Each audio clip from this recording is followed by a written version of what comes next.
Hello everyone, this is CA Kapil Gupta. So welcome back to my channel. Let's start no preparation strategy of CA Intermediate for November 23 examination. So अगर CA intermediate की बात करो तो total 8 subject हैं और 8 subject में 2 group हैं. Group 1 में 4 सब्जेक्ट और ग्रुप 2 में भी 4 सब्जेक्ट हैं. तो कुछ स्टूडेंट क्या करते हैं ना कि सिंगल ग्रुप देते हैं, कुछ स्टूडेंट बोथ ग्रुप देते हैं. तो मैं इस वीडियो को दोनों को ही कंसीडर करके बनाने वाला हूँ. तो चलिए स्टार्ट करते हैं.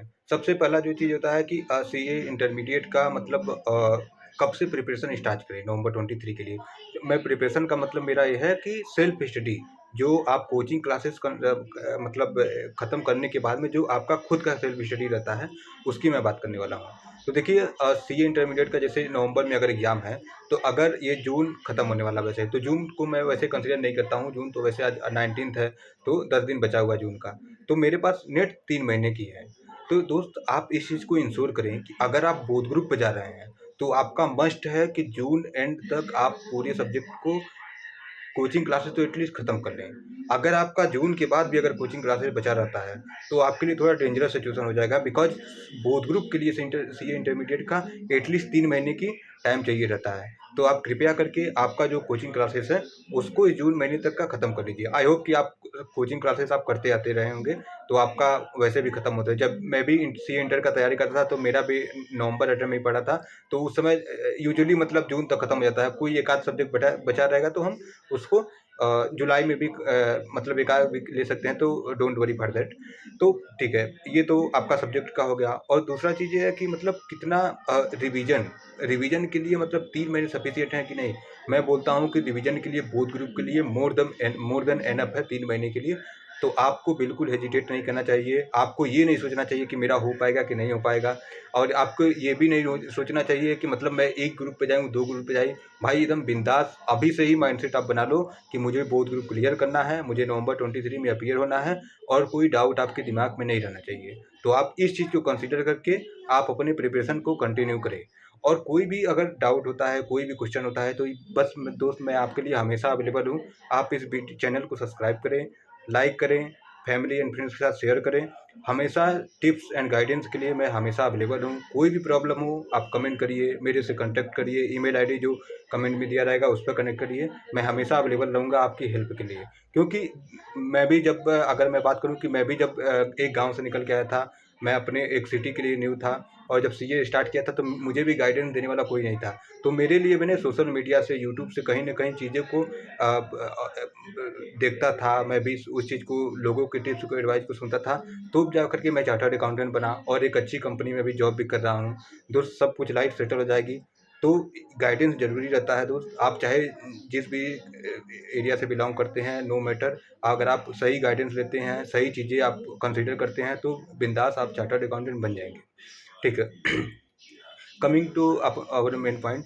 तो वो चीज़ है फिर. और कुछ जो सबसे बड़ी प्रॉब्लम जो सी इंटरमीडिएट की आती है, बोलते हैं कि भाई एक सब्जेक्ट पढ़ें या 2 सब्जेक्ट पढ़ें. जैसे मैंने सीए फाइनल के लिए बताया था, मैं बोलता हूँ ना कि मैं आपको एक सब्जेक्ट ही पढ़ना चाहिए और मैक्सिमम 2 सब्जेक्ट.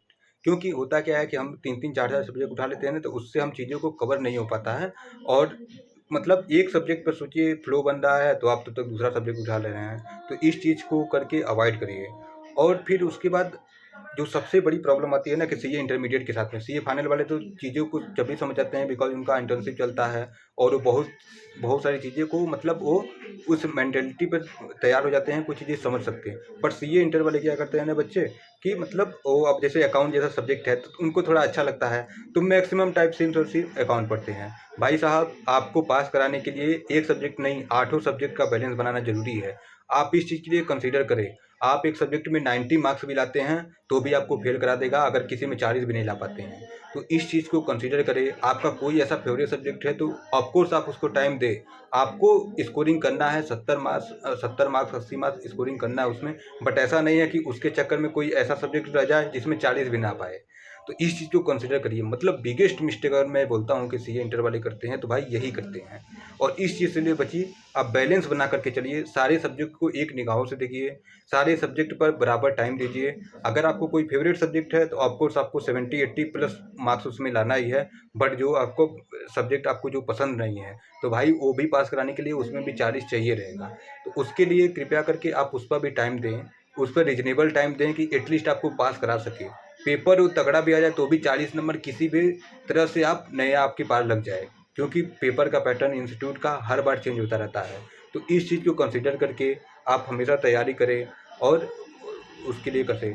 और जो एक टिप्स जो सबसे ज़्यादा मैं और देना चाहता हूँ कि जैसे अभी आपको जुलाई अगस्त और जुलाई अगस्त सितंबर अक्टूबर 3-4 महीने आपके पास बचे हुए हैं। तो 4 महीने में आपका प्रिपरेशन ऐसा रहना चाहिए ना कि लास्ट 1 महीने में आप कुछ भी न्यू नहीं पढ़ें। मतलब जो आप अब तक पढ़ चुके हैं उसी चीज़ का रिवीजन करें। जैसे मैं कह मतलब मेरी बात को समझो, मैं क्या कहना चाहता हूँ कि अगर जैसे सपोज 3 महीने आपने इधर पढ़ा भी और लास्ट के 1 महीने में ये करें कि आपका सेकंड और थर्ड रिवीजन के लिए हो। मतलब आपका थर्ड रिवीजन, फर्स्ट और सेकंड आपका इन 3 महीने में हो जाए। जुलाई अगस्त सितंबर में 2 रिवीजन आपका हो जाए और थर्ड रिवीजन के लिए आपका जो है वो लास्ट का 1 महीने रहे।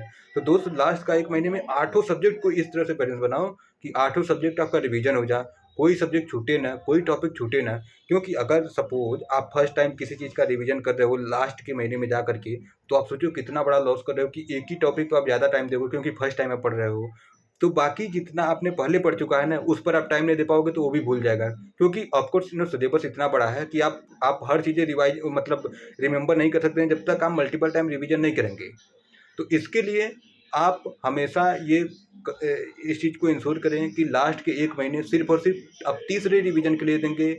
कुछ भी नया नहीं पढ़ेंगे, जो अब तक पढ़ चुके हैं उसी चीज़ को बार-बार रिवाइज़ करेंगे लास्ट के मंथ में।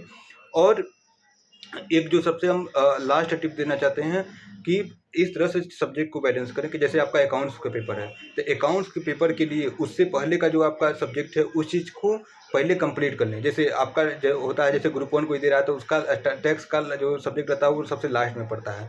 तो उस चीज़ को आप पहले ही पढ़ लें, क्योंकि टैक्स मतलब जब अकाउंट का पेपर है तो 4-5 दिन पहले हम स्टार्ट करते हैं तो उसमें टैक्स मेरा रह जाता है। ये सबसे बड़ी ये सीए फाइनल और सीए इंटरमीडिएट के लिए भी रहता है। तो thank you so much for watching this video.